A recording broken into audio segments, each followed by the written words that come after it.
All right. I really don't have the words to describe it. I'm just so proud of our players. Over the last week, seen the toughness that we need to play with. I think it has to be the foundation of your program. And, for some reason, we go down by 15 points again there in the second half, and then really came together as a team and found ways to get it done. The last minute, obviously, was not a work of art. But that's on me, and the guys found a way to win anyways. So I'm really proud of them. The atmosphere in the PMAC was fantastic.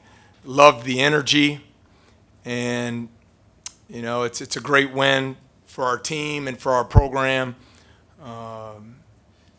Kentucky's terrific, and the challenging part of this league is two great wins at South Carolina and Kentucky here tonight.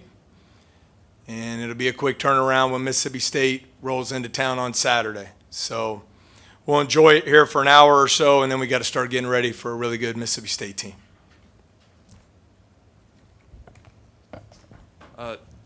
Matt, maybe just could walk us through what the design was for the last play. Obviously, didn't go exactly to plan, but you guys just like we drew it up, Glenn. Just I guess your perspective on what you were trying to do. Well, we had used a timeout on the previous possession, and I thought Kentucky was just really good there in their set defense. We had a timeout left, 1-point game, a little helter-skelter. I liked the disorganization out there of the defense. I thought it gave us a better chance. Obviously it didn't work out that way. But nonetheless, I thought just relentless effort. I'll have to go watch it, but Jordan got blocked. He goes and saves it, throws it to the front of the rim, and Tyrell Ward comes flying out of nowhere to put the ball in at the buzzer. So, as I said on TV there, it won't be on any coaching clinic, but our players, toughness and grit, flying around, made the play to win the game. Every time y'all go down by double digits, you guys just become like a brand new team. Just like, what is it about the guys do they just fight harder when they're down big, or just what is it? No, I think it's just part of the game. I mean, those guys are really good. And we'll be watching 7 or 8 of those guys play for the next 20 years. But here's what happened in my eyes. Last 3 minutes of the first half, we were disconnected. First minute of the second half, we were disconnected. That's not good for us. And so we called timeout. I thought players showed a lot of maturity and played together, competed on defense, started getting some stops. And you look at the first half, we had 11 turnovers. We thought coming in to win the game, we would need to take care of the basketball. We had to win the rebounding battle and had to win the free throw line. And in the second half, in the last 19 minutes, we scored 46 points. Well, we only turned it over 3 times. And so the execution was a lot better. The organization was a lot better.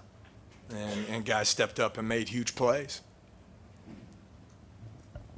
Yeah, of course, Tyrell's going to get most of the attention for the shot, but what does it say about Jordan Wright to have the presence of mind to, after his shot gets blocked, to still just give him a chance? Yeah, I thought guys just playing to the final buzzer. We've had some tough ones not go our way in the final 30 seconds here over the last month.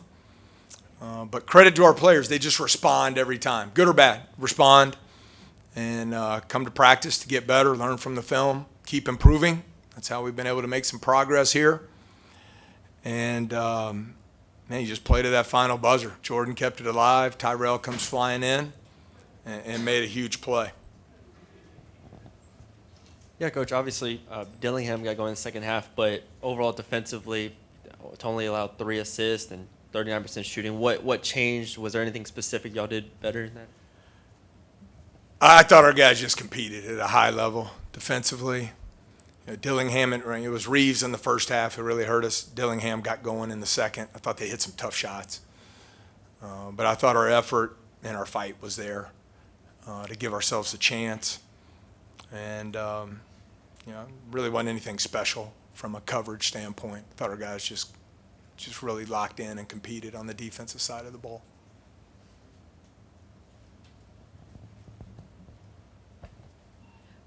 Coach, it seems like this team has finally learned how to win. What has it taken for this group to learn that ability to pull out these close games, especially in back-to-back games? Probably throw out all the cliches. They trust the process. Come back in and just keep fighting. This league is very unforgiving, and you lose a tough one at the buzzer at Florida. You have choices to make as players, as coaches, as a team. Feel sorry for yourself, pout around, and go on the road at South Carolina and get destroyed. Or you come back to the facility and study the film, learn, get better, go to the practice floor, compete, and learn how to win and figure it out. And that's what these guys have been doing. I say the last 2 months, no matter what's happened, the response, the resiliency, come in and work. I love the energy and effort, enthusiasm of our practices, and that's why we keep getting better. And happy to see our players get to celebrate victories like this. Matt, it's a tough time to ask you to be introspective, but back-to-back wins over ranked teams, do you feel it has to mean something for your program overall? Well, I think it's certainly a big step for us. It's not every week, you go on the road down 16 in the second half against the number 11 team, down by 16, and come back and find a way to win in front of 17,000 people, then come back home and play the number 17 team and be down 15 in the second half, and come back and find a way to win at the buzzer and celebrate with all your fans. So I think it's a special week, certainly something we can build on. But we got a lot of basketball left to be played, and I think it's going to be really important, the maturity of our team, just how you have to respond after a tough loss. After a great win, you got to respond as well. So I think our guys will come in ready to start preparing for Mississippi State tomorrow. Coach, with the win coming in that way, with Tyrell Ward having that activity around the rim, just that being a thing that you guys have struggled with over the season, and you've even been on the other end of an offensive board that went for a game winner, does that mean anything extra to you guys? Well, I just think it's back-to-back games where we've had double-digit offensive rebounds. I really challenged our team after the Florida game that we got to be better, not only on the defensive glass, but we got to create more opportunities on the offensive glass. And so I'm really proud of the players' buy into that and the response. It's been really good for us. I can go through each guy here. Tyrell Ward and Jalen Reed, are two sophomores who've just stayed the course and kept working every day to improve and get better. Scored half our points on Saturday at South Carolina, combined for 30 tonight. I think that's what it's all about. And so really proud of both those guys. Matt, obviously Dillingham was on a heater there, but were you surprised at all Kentucky took that shot so early when they could have killed the entire clock or taken it down even a little less to where you guys wouldn't have as much time there? You're talking about the last 20 seconds? They were down one, correct? Well, Kentucky, yes, they were down. Kentucky was down one. I would have done the same, try and extend the game. If you score, you got to get the stop to win it. If you don't score, now you can foul and extend the game. So, no, I wasn't surprised. Dillingham, big-time shot maker. I thought we defended it well. He stepped up and hit a huge one. Matt, you talked yesterday about how to fast break points, how you wanted to keep them they only got 8 tonight. How does that, kind of the way you were able to keep them off from getting there, and then also the offensive rebounding, they only had 9. Well, it's the third leading scoring team in the country, 89 a game, first in the country in three-point percentage. I think a big stat we need to look at, they're also one of the top teams in the country assist-to-turnover ratio. They're almost 2-to-1 on the year. The numbers are incredible. They play really unselfish basketball. We were able to hold them 9 assists, 13 turnovers. Thought made them take a lot of shots off the dribble, and they hit them. Credit to them, and they've done it all year. But we were really concerned about transition defense and their high assist totals. So I was pleased with our guys commitment to get that done. And I thought offensively, well, we didn't want to just be in a track meet all night. You know, we're down about a third of our roster. We wanted to play smart on the offensive end, make them guard multiple actions, and let our offense, by getting to the free throw line and taking good shots, second half eliminating the turnovers, enabled us to get back and get our defense set. Matt, I was just curious about that moment. They had to review the basket. Were you anxious at all, or you were sure that he had gotten plenty of time? Well, at first, I was just worried they're going to add a couple. I knew he got the shot off, so I was trying to get Tyrell.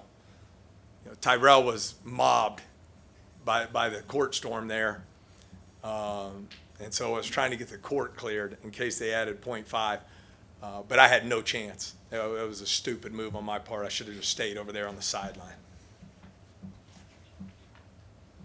Anything else? All right, thank you, Coach. All right, now I will conclude by just thanking the fans. That was an awesome atmosphere. The energy in the building, you could feel it. When our guys needed a lift down 15, they gave it to us. And when we needed to make plays, I thought the fans were just awesome, and it's something to build on. So we got an elite Mississippi State team coming in here Saturday night at 7:30, and I hope we can pack the place and sell it out and keep building on this last week's run with these two great wins. Thanks so much. Go Tigers.